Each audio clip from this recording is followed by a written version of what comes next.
Primera carta de Pedro.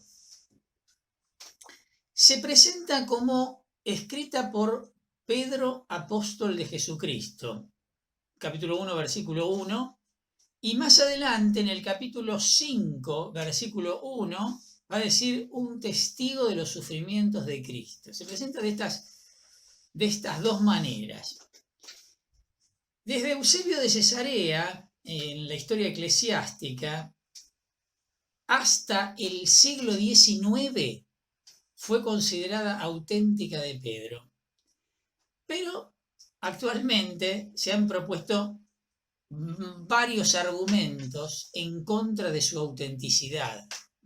Vamos a verlo, no estoy diciendo que no se considere auténtica. Vamos a ver cuáles son esos argumentos. El lenguaje y el estilo literario son demasiado buenos para un pescador galileo, es cierto, absolutamente. Papías de Hierápolis, según Eusebio de Cesarea, también en su historia eclesiástica, dice que Pedro se sirvió de Marcos como intérprete para el resultado del Evangelio de Marcos, estamos hablando, ¿no? ¿Cómo hubiera podido escribir un griego tan excelente? Tercer elemento, las citas del Antiguo Testamento tomadas de los 70 difícilmente se esperarían de un palestinense como Pedro, que tendría que citar en todo caso el Antiguo Testamento según la versión hebrea. Cuarto lugar, la fraseología y las ideas tienen muchas similitudes con la literatura paulina. Y es cierto también, todo lo que vamos diciendo es cierto, ¿eh? En quinto lugar, la insistencia de la carta en la persecución y en el sufrimiento, y necesariamente exigen una fecha bastante tardía. Y en sexto lugar, el primer escrito eclesiástico que la cita es Policarpo de Esmirna en el 135. Teniendo en cuenta todos estos argumentos, se ha afirmado entonces, o se tiende a afirmar entonces, que es un pseudoepígrafo, una carta seudónima, o sea, escrita por otro, bajo el seudónimo de Pedro. Esto no es incompatible con el tema de la inspiración y no hay ningún problema con el tema de la canonicidad, como después vamos a ver, como en el caso de Juan, como en el caso de la carta de Santiago, como en el caso de Judas, como en el caso de la segunda carta de Pedro, donde vamos a decir cosas parecidas. Sin embargo, por otro lado, entonces, ninguna de estas razones contra la autenticidad resulta totalmente convincente. Sobre todo si se tiene en cuenta que en la primera carta de Pedro, en el capítulo 5, versículo 12, dice: les he escrito brevemente por medio de Silvano, o sea, con la ayuda de Silvano. Si esto significa, como ya habíamos aclarado en la introducción, que Pedro utilizó los servicios de un compañero de Pablo, además, quedarían respondidas fácilmente casi todas las objeciones anteriores. En 1 Tesalonicenses, en la primera carta a los Tesalonicenses, capítulo 1, versículo 1, dice: Pablo, Silvano y Timoteo saludan a la iglesia de Tesalónica que estaba unida a Dios Padre. Lo mismo en la segunda carta a los Tesalonicenses, capítulo 1, versículo 1. Pablo, Silvano y Timoteo saludan a la iglesia. En 2 Corintios 1:19 dice: porque el Hijo de Dios, Jesucristo, el que nosotros hemos anunciado entre ustedes, tanto Silvano y Timoteo como yo mismo, no fue sino solamente sí, bueno, no nos interesa. El testimonio de la relación entre Silvano y Pablo está absolutamente documentado.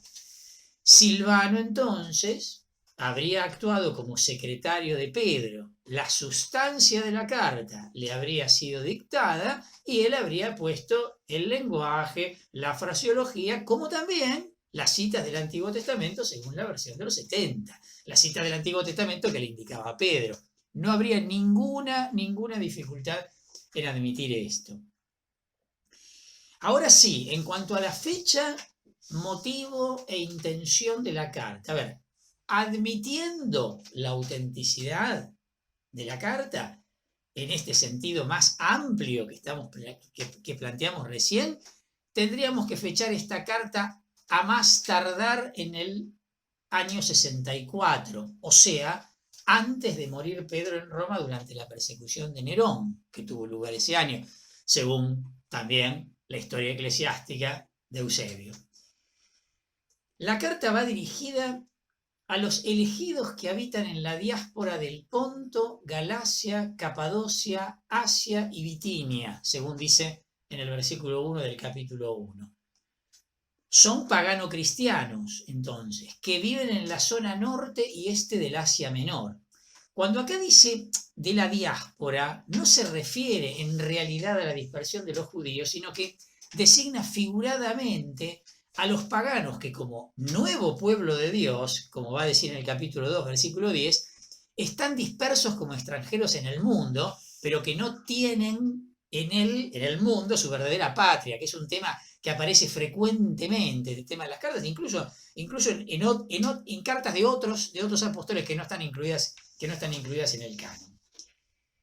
La carta aparece como una exhortación compuesta por Pedro en Roma y enviada a los cristianos de Asia Menor para exhortarlos. En el capítulo 5, versículo 12, aparece este verbo, exhortar y atestiguar respecto de la nueva vida que recibieron por medio del bautismo. Este sería como el sentido de la carta.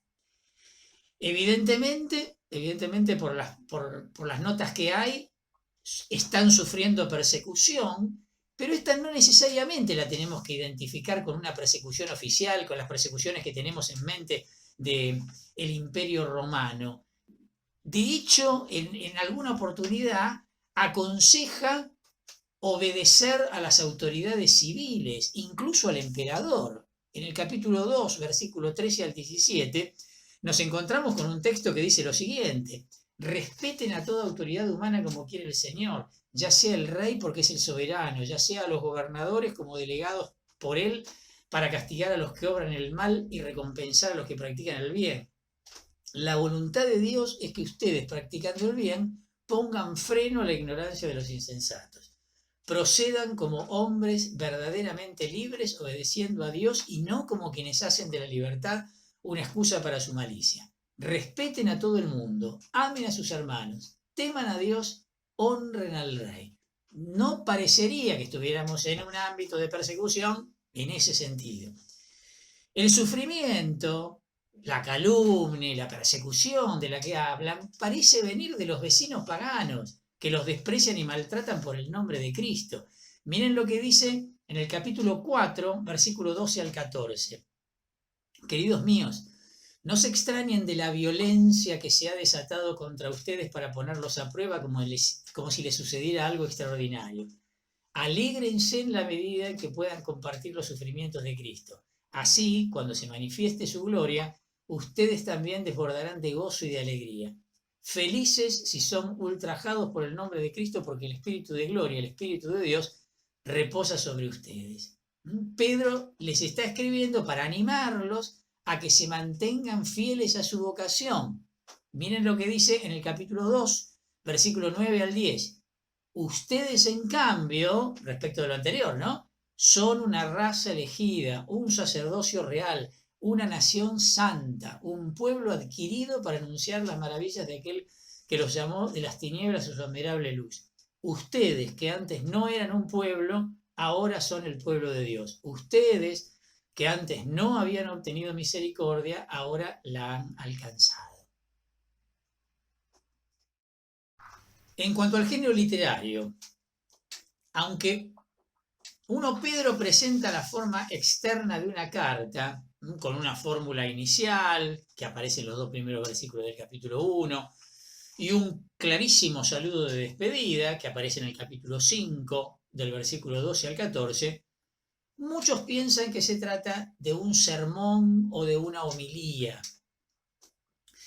Se nota claramente un corte en el capítulo 4, versículo 11, que termina con una solemne doxología, con un amén tremendo.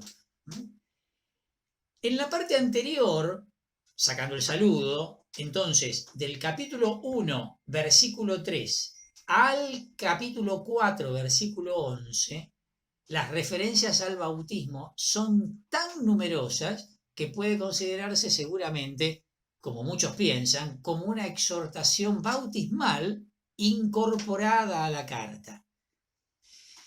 El resto, lo que va del capítulo 4, versículo 12, hasta el capítulo 5, versículo 11, o sea, inmediatamente antes de los saludos finales, contiene consejos para los cristianos que se encuentran pasando persecución. Es ahí donde están la mayoría de los textos que mencionábamos recién.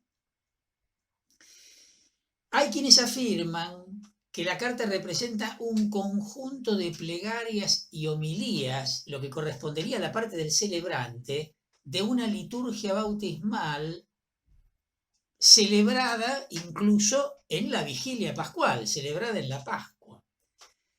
Si esto es así, el orden podría ser el siguiente. Hay una plegaria solemne, inicial, por parte del obispo, que correspondería al capítulo 1, versículo 3 al 12. Le seguiría inmediatamente una admonición formal a los candidatos en el capítulo 1, versículo 13 al 21. Luego vendría, supuestamente, el rito del bautismo propiamente dicho, que no está consignado, y en el versículo 22 al 25 del capítulo 1, o sea, a continuación de donde estaba la admonición, aparecería la bienvenida del obispo a los recién bautizados. Del capítulo 2, del versículo 1 al 10, sería la instrucción del obispo sobre las verdades fundamentales de la vida sacramental. Del capítulo 2, versículo 11, hasta el capítulo 4, versículo 11, sería propiamente la homilía del obispo a los recién bautizados sobre los deberes del cristiano. Y finalmente, del capítulo 4, versículo 12, al capítulo 5, versículo 11, esto más bien representaría como una homilía también del obispo, pero a toda la asamblea presente en la liturgia dominical. Como que primero dirigiría unas palabras expresamente a los bautizados y luego a toda la asamblea. Sin ir más lejos, en muchas de nuestras comunidades, cuando se celebra algún sacramento o cuando se celebra, hay unas palabras dirigidas principalmente a los que están celebrando esos sacramentos. Me estoy refiriendo a otros sacramentos que no sean la Eucaristía, obvio, ¿no? Me estoy refiriendo a matrimonio o a confirmación. Unas palabras dirigidas a ellos y luego unas palabras generales a toda la asamblea. Estaríamos en un contexto muy, muy parecido a esto que les estoy comentando. A otros les parece mejor considerar 1 Pedro como una verdadera carta al que se le introdujo una exhortación bautismal. Esto que va del 1.3 al 4.11. O al menos materiales que se usaban frecuentemente en esas exhortaciones. En este caso, en el caso que lo más importante sea el género literario carta, al cual se le añadió la exhortación, del 4.12 al 5.11 sería la carta propiamente dicha. Y que de hecho termina con una forma epistolar, como dijimos recién. En cuanto a la doctrina, el tema principal de la carta es una exposición sobre la verdadera naturaleza de la vida cristiana. Vida que se inicia en el bautismo y que aparece el bautismo claramente como una experiencia de regeneración. Esto aparece muy fuerte en la carta. El cristiano es reengendrado a una nueva vida en el bautismo a través de la misma resurrección de Jesús. Este es un tema paulino por excelencia. Acuérdense de la carta a los Romanos, capítulo 6, especialmente se desarrolla este tema. Partiendo de esta nueva vida, Pedro saca las conclusiones acerca de el modo como el cristiano debe comprometerse en el contexto en el que está viviendo respecto de sus vecinos paganos y también respecto de la persecución. El bautismo no se considera simplemente como un rito de iniciación a la comunidad cristiana, sino más bien como algo que transforma a toda la persona. Otra vez encontramos un claro paralelo con la teología paulina acá, pero también se subraya el aspecto comunitario, porque a través del bautismo se pasa a formar parte, lo leímos hace un ratito, de este nuevo pueblo de Dios, la raza elegida, el sacerdocio real, la nación santa. Capítulo 2, versículo 9 al 10. Vamos con la segunda carta de Pedro.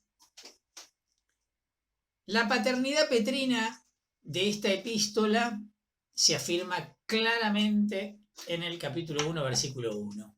Así arranca. Simón Pedro, servidor y apóstol de Jesucristo, saluda a todos aquellos que por la justicia de nuestro Dios y Salvador Jesucristo han recibido una fe tan preciosa como la nuestra. Así arranca la carta. Aparentemente no habría ninguna duda. Además, esta autenticidad está implicada en la referencia a la transfiguración, que aparece en el capítulo 1, versículo 16 al 18. Dice: porque no les hicimos conocer el poder y la venida de nuestro Señor Jesucristo basados en fábulas ingeniosamente inventadas, sino como testigos oculares de su grandeza. En efecto, Él recibió de Dios Padre el honor y la gloria cuando la gloria llena de majestad le dirigió esta palabra: este es mi Hijo muy querido, en quien tengo puesta mi predilección.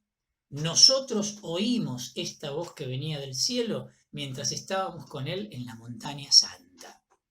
Evidentemente, acuérdense que había muy pocos. Uno de ellos era Pedro, de los que estuvieron, según consignan los evangelios, en el episodio de la transfiguración. Y a 1 Pedro en 3:1. Queridos hermanos, esta es la segunda carta que les escribo, en referencia a la primera carta de Pedro que acabamos de escribir. En las dos les he recomendado algunas cosas para que tengan un criterio exacto. A partir de todos estos elementos habría que decir, bueno, evidentemente no hay ninguna duda, es de Pedro. Despacito. Sin embargo, la autenticidad es negada por la mayoría de los exégetas protestantes y puesta en duda o incluso negada por muchos católicos. ¿Cuáles serían las objeciones, ¿no?, que se formulan? Punto número 1 y clave: la estrecha conexión que hay de la segunda carta de Pedro, relativamente tardía, con la de Judas. Conexión que refleja una dependencia de aquella con respecto a esta y no viceversa. Esto lo vamos a analizar bien. Pero esto es interesante.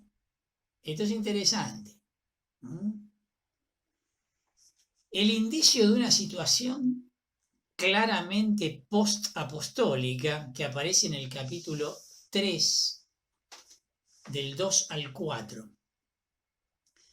No olviden lo que ha sido anunciado por los santos profetas, así como tampoco el mandamiento del Señor Salvador, que los apóstoles les han transmitido. Sepan en primer lugar que en los últimos días vendrán hombres burlones y llenos de sarcasmo, que viven de acuerdo con sus pasiones, y que dirán: ¿dónde está la promesa de su venida? Nuestros padres han muerto y todo sigue como al principio de la creación. El contexto aparece claramente. Está pasando el tiempo. Bueno, si ya tuvieron cartas paulinas, saben que en la primitiva comunidad cristiana la esperanza en la venida de Cristo era inminente. En la primera carta a los Corintios, el capítulo 7 de la primera carta a los Corintios, Pablo prácticamente responde sobre el tema del matrimonio y del celibato, casi pensando: bueno, estamos en los últimos tiempos. Entonces, todo se relativiza si estamos en los últimos tiempos. Por poner solo un ejemplo. Bueno, acá, ¿qué es lo que se está dando a entender? que está pasando el tiempo, está pasando el tiempo, está pasando el tiempo, y el Señor no viene. Entonces hay algunos que empiezan a decir, che, ¿qué pasa con la venida del Señor? No viene nunca, se está demorando. Bueno, pero para que se justifique eso tuvo que haber pasado tiempo entonces. Es difícil que un argumento de ese tipo lo podamos ubicar antes del año 64, que es cuando claramente tenemos fechada la muerte de Pedro. ¿Se entiende, no? Y ni que hablar en el capítulo 3 también, versículos 14 al 16. Miren lo que dice. Por eso, queridos hermanos, mientras esperan esto, procuren vivir de tal manera que Él los encuentre en paz, sin mancha ni reproche. Mientras esperan la segunda venida de Cristo, porque en el medio había dicho que no es que se demora, sino que está esperando que todos se conviertan, etcétera, etcétera. Versículo 15. Tengan en cuenta que la paciencia del Señor es para nuestra salvación, como les ha escrito nuestro hermano Pablo, conforme a la sabiduría que le ha sido dada. Y lo repite en todas las cartas donde trata este tema. En ellas hay pasajes difíciles de entender que algunas personas ignorantes e inestables interpretan torcidamente, como por otra parte lo hacen con el resto de la Escritura, para su propia perdición. ¿Qué está queriendo decir esto? Que las cartas de Pablo prácticamente ya están publicadas porque están circulando y han sido analizadas y son conocidas por todos, ¿me entienden, no? Lo dice Pablo en todas sus cartas, dice. Por lo tanto, hay muchas, no es que está citando una. Ponele que esté citando la primera carta de los tesalonicenses. Está bien, dale, que es del año 50. Está hablando de todas las cartas de Pablo. ¿Cuándo se puede hablar en estos términos? ¿En qué momento se habrá podido empezar a hablar en estos términos? Y es sospechoso. De menos fuerza, pero también significativa, es la objeción de la gran diferencia de vocabulario que hay entre la primera carta de Pedro y la segunda carta de Pedro. Además de todo esto, los testimonios de la canonicidad de la segunda de Pedro son tardíos. Durante cierto tiempo, algunos escritores de la primitiva comunidad y de tiempo después rechazaron esta epístola. Desde hace algunos años, incluso en algunos círculos luteranos alemanes, se volvió a abrir la cuestión sobre el lugar de la segunda de Pedro en el canon, teniendo en cuenta, en el capítulo 1, versículo 20, dice: tengan presente ante todo que nadie puede interpretar por cuenta propia una profecía de la Escritura, que esto a nosotros no nos hace ningún problema, porque según la Dei Verbum, nosotros creemos que hay, además de la Escritura, creemos que hay una tradición, fuente de la revelación, al mismo nivel que la Sagrada Escritura, pero que además tenemos la instancia del magisterio, que es el que interpreta auténticamente. Entonces, para nosotros esto no es ningún problema, pero para el mundo protestante, en donde la sola Escritura es la fuente de la revelación, este texto hace mucho ruido, evidentemente. Bueno, aún así, en las Biblias protestantes sigue, por supuesto, presente la segunda carta de Pedro. Como saben ustedes, no hay ninguna diferencia entre el Nuevo Testamento de una Biblia protestante y de una Biblia católica. Bueno, las objeciones son muchísimas y todas atendibles, ¿no? No estamos como en el caso de la primera carta, que después de todas las objeciones me mandé un sin embargo y terminé diciendo que también se podría defender la autenticidad. Acá medio como que no hay mucha defensa posible. El apóstol, o quien sea el autor, es consciente que se acerca a su muerte. Miren lo que dice en 1.14. Me parece justo que los mantenga despiertos, recordándoles esto mientras yo viva en esta tienda de campaña, porque sé que muy pronto tendré que dejarla, como me lo ha hecho saber nuestro Señor Jesucristo. ¿A qué suena? Suena a la primera y segunda carta de Timoteo, ¿se acuerdan de Pablo? ¿Eh? Ya estoy a punto de ser derramado en libación, he peleado el buen combate, he conservado la fe. Estamos en un clima parecido, Y este personaje entonces quiere dejarles a sus hermanos cristianos un recordatorio de la vocación cristiana junto con una exhortación para vivir de acuerdo con las exigencias de la vocación cristiana. Con este fin, y que esto va a ser un tema muy importante de la segunda carta de Pedro, los previene contra los falsos maestros que extraviaban a muchos, según dice explícitamente. Un error aparentemente particular, bien reconocible por los destinatarios de la carta, del que debían guardarse. ¿A qué se está refiriendo? ¿A la negación de la venida del Señor provocada por la aparente demora que mencionábamos recién? No es fácil determinar cuál es esta falsa enseñanza o cuál es la enseñanza de estos falsos maestros que enseñan a pecar. El mismo tema va a aparecer, obviamente, por lo que dijimos antes, en la carta de Judas.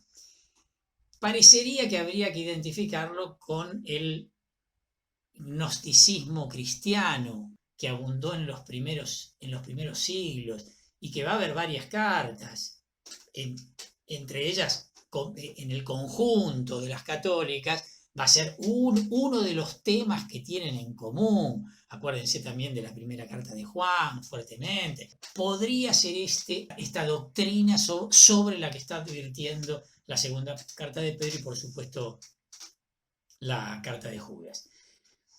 No podemos identificar con certeza a los destinatarios de la segunda carta de Pedro, a pesar del carácter católico, o sea, universal que tiene su encabezamiento. El énfasis puesto en estos peligros concretos hace pensar más bien en un grupo reducido de comunidades, hacia la cual iría concretamente esta advertencia o esta exhortación. En 3.1 se refiere probablemente a 1 Pedro. Por ahí entonces hay algunos que dicen que las destinatarias podrían ser las mismas iglesias de Asia Menor que 1 Pedro. Algunos argumentan también en contra de la unidad de 2 Pedro. Es cierto que en el capítulo 3, versículo 1, hay un corte abrupto. Hay quienes sostienen que a lo mejor lo que conocemos como la segunda carta de Pedro pudiese ser la recopilación de 2 o más fragmentos de carta que Pedro hubiese escrito, bueno, digo Pedro para ser más fácil, ¿no? O quien haya sido el autor. Todo esto es discutido, para referenciarlo con algo, como la hipótesis de las posibles varias cartas que hay en la segunda carta de los Corintios de Pablo, en las posibles varias cartas, o al menos 2 de mínima que hay en la primera carta de los Corintios, o en las posibles también falta de unidad de Filipenses. Bueno, podría ser que estuviéramos en un caso parecido. En cuanto a fecha y lugar de composición, aparte de los defensores, obviamente, de la autenticidad petrina, los investigadores tienden a considerar la segunda carta de Pedro como el documento más tardío del Nuevo Testamento, escrito quizá, incluso algunos dicen, hasta el 140 o más tarde, o sea, bien entrado ya el siglo II. Las razones en favor de esta fecha tardía son, bueno, lo que ya dijimos, ¿no? La alusión a las cartas de Pablo como escritura, entre 16, la dependencia literaria de 2 Pedro con respecto a la carta de Judas, esto que señalábamos también antes, y en el caso de que los falsos maestros estén identificados con el gnosticismo, y también lo tenemos que ubicar más tardíamente. Sin embargo, hay otros que opinan que no hace falta poner una fecha tan tardía y la ubican, mejor dicho, a fines del siglo I. Pero nadie defiende la autenticidad de la segunda carta de Pedro. Podríamos decir casi con certeza que estamos ante el caso más claro de pseudonimia del Nuevo Testamento en la segunda carta de Pedro. Algunos argumentan defendiendo lo indefendible, ¿no? ¿Cuándo fue que comenzaron las cartas de Pablo a considerarse como escritura? Y es un tema que sigue sin solución. Dicen también, pero el gnosticismo es cierto que tuvo su fuerza en el siglo II, pero arrancó antes, arrancó incipientemente. Bueno, no hay solución para estos choques hipotéticos. Una fecha entonces, digamos, razonable y posible, consensuada, sí, fines del siglo I o principios del siglo II. Pero no hace falta ponerla casi a mediados del siglo II. En cuanto a la relación con la carta de Judas, después vamos a decir obviamente algo de la carta de Judas. Una comparación de estas dos cartas, bueno, muestra a las claras una extraordinaria coincidencia de ideas, hilación, fraseología, vocabulario, especialmente, se los digo para que después ustedes, cuando tengan un ratito, si tienen ganas, hagan la confrontación esta. Especialmente esto se da en la carta de Pedro, capítulo 2, versículo 1 al 18, en paralelo con la carta de Judas del versículo 4 al 16. La carta de Judas no tiene capítulos, siempre es el único capítulo, se citan nada más que los versículos. Entonces, primer paralelo, segunda carta de Pedro, 2, 1, 18, con Judas 4, 16. Y después, menor, otro paralelo que se da en la segunda carta de Pedro, el capítulo 3, versículo 1 al 3, en paralelo con Judas 17, 18. Vamos a la carta de Judas, seguido, autenticidad de la carta de Judas. El autor de esta brevísima carta se presenta como Judas, siervo de Jesús, hermano de Santiago, según consta en el versículo 1. Ya habíamos hablado algo de esto. Dado que este Santiago es probablemente el hermano del Señor, ese que había aparecido en la carta a los Gálatas, capítulo 1, versículo 19, y que es un importante dirigente de la primitiva iglesia, de la iglesia madre de Jerusalén, es muy verosímil que también Judas sea uno de los hermanos del Señor, según lo que dice Marcos 6, versículo 3. ¿No es acaso el carpintero, el hijo de María, hermano de Santiago, de José, de Judas y de Simón? ¿Y sus hermanos no viven aquí entre nosotros? Y Jesús era para ellos motivo de escándalo. Lo más probable es que tengamos que considerar que sea este Judas. ¿Por qué digo esto? Y porque la tradición eclesiástica ha tendido a identificar al Judas de la carta, al Judas de nuestra carta, con el apóstol Judas, el hijo de Santiago, según consta en la lista de Lucas 6 y en la lista que aparece en Hechos 1, versículo 13. Judas Tadeo de Mateo 10:3 o Marcos 3:18, o el Judas, no el Iscariote, que aparece mencionado en Juan 14:22. Pero siempre tendiendo a identificarlo con uno de los apóstoles.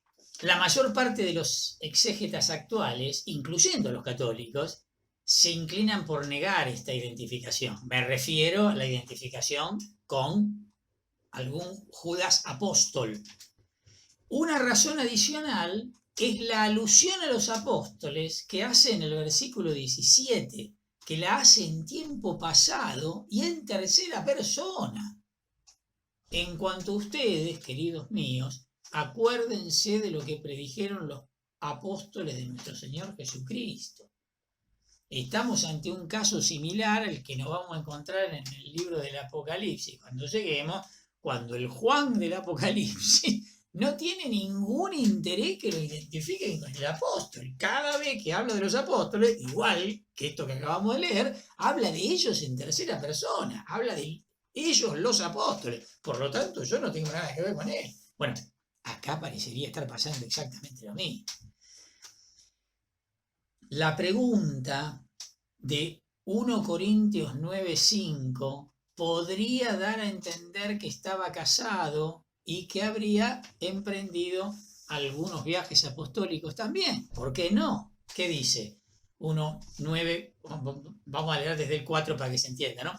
¿Acaso no tenemos derecho a comer y a beber, a viajar en compañía de una mujer creyente como lo hacen los demás apóstoles, los hermanos del Señor y el mismo Cefas? Bueno, este podría estar dentro de los hermanos del Señor.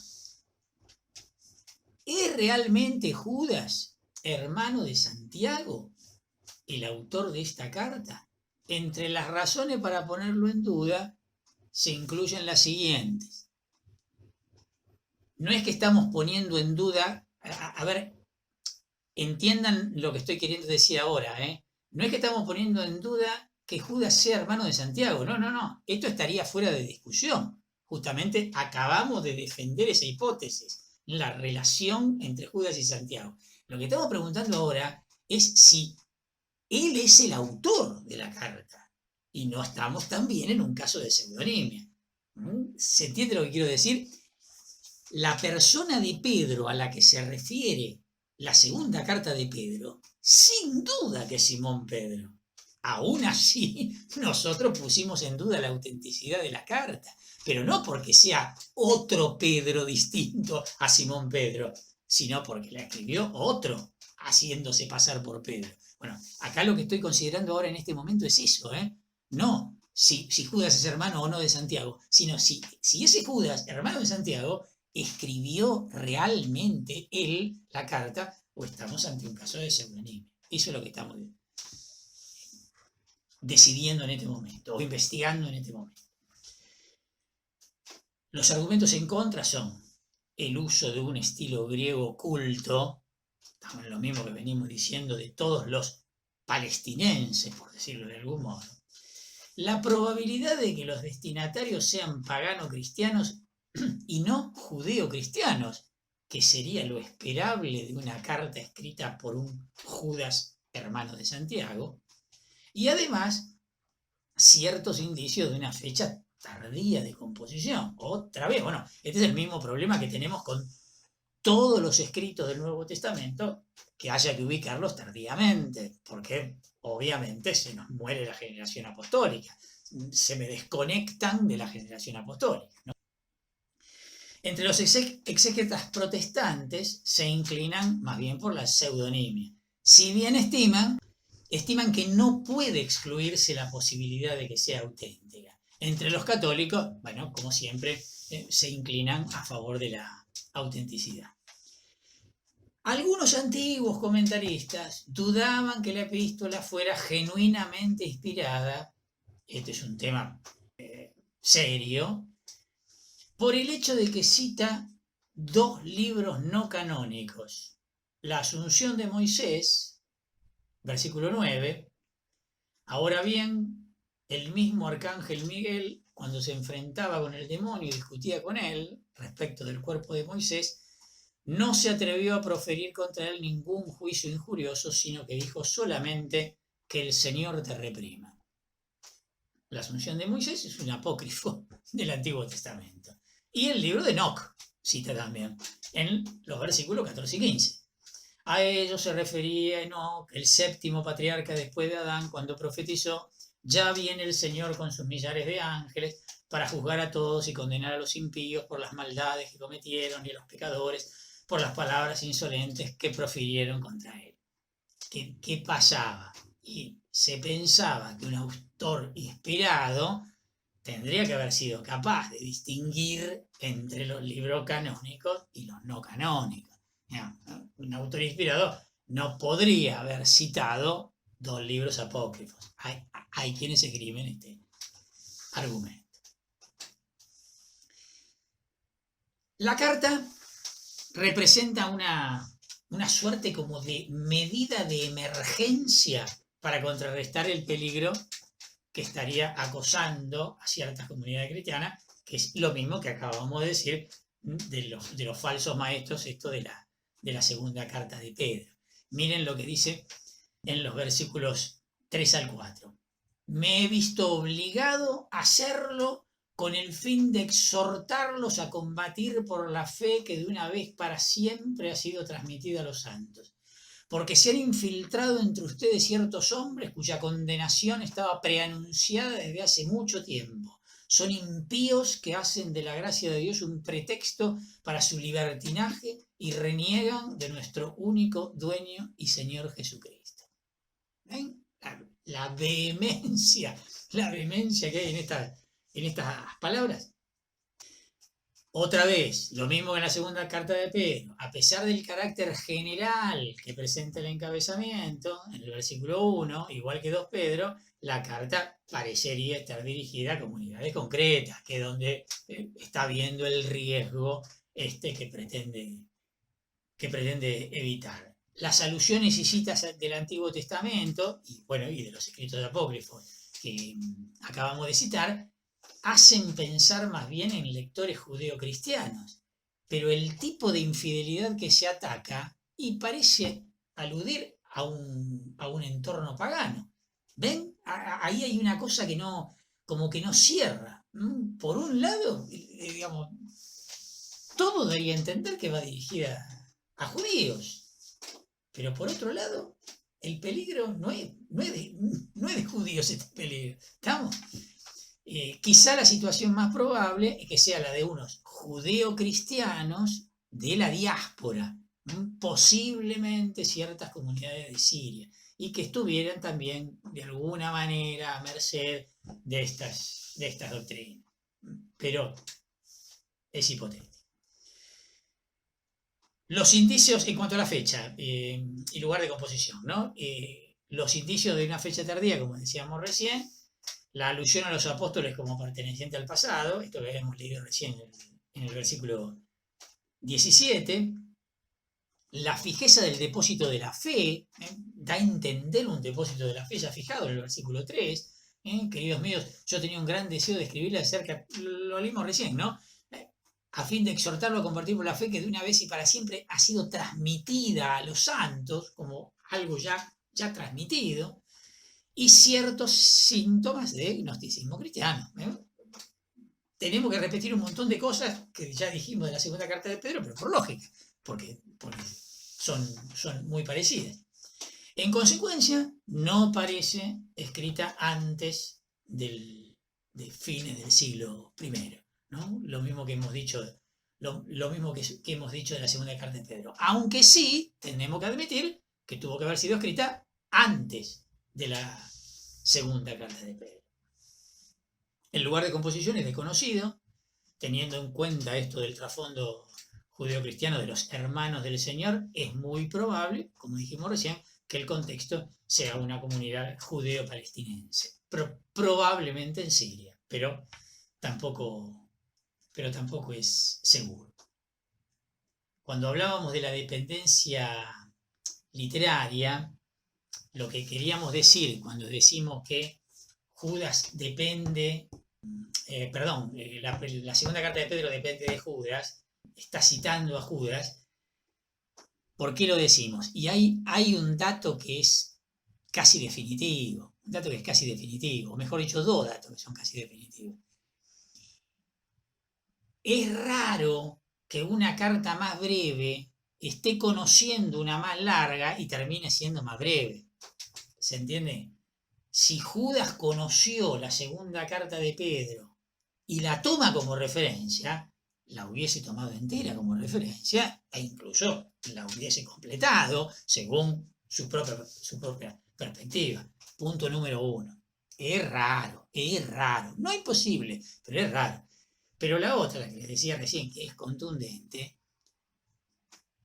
es más lógico pensar que teniendo la carta de Judas, dos citas de apócrifos del Antiguo Testamento, Pedro, tomando ese material, lo que hizo fue tomar lo que quiso, pero sacando lo conflictivo, o sea, eliminando las dos citas de los apócrifos, que pensarlo al revés, que la carta de Judas, que se está basando en la segunda carta de Pedro, hubiese incluido de la nada estas dos citas de los apócrifos del Antiguo Testamento.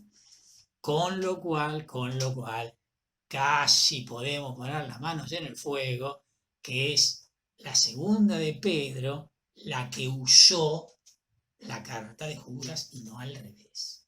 ¿Estamos?